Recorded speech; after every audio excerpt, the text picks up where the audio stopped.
በጣም እጅግ ወሳኝ ነው። ልጅን በሚሄድበት መንገድ ምራው፣ በሸመገለ ጊዜ ከእርሱ ፈቀቅ አይልም ይላል።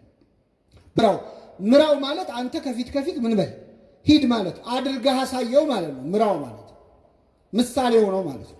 እንዲያድርግ ከምትለው በላይ ስታደርግ ያየውን ነው የሚወስደው፣ ጥሩም መጥፎም ነገር።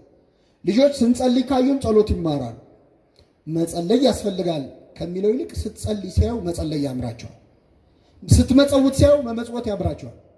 ልጆች ሆነን ቤተክርስቲያን ሄደን ስንሳለም ሲሰግዱ አይተን አይደል የሰገድነው እንጂ ስገድ ተብለን አይደለም።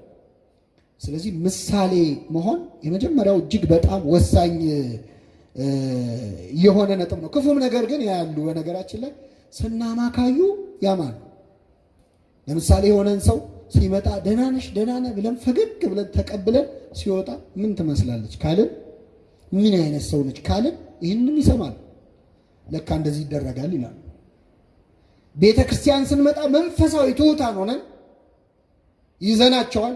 ቤተክርስቲያን ውስጥ ስንሆን ጸሎተኞች፣ ትሑት፣ ሰላምተኞች፣ ሌላ ቦታ ቁጡ ስንሆን ካዩ ቤተክርስቲያን ማለት ሰው እየሄደ የሚያስመስልባት ቦታ እንደሆነች ይረዳሉ።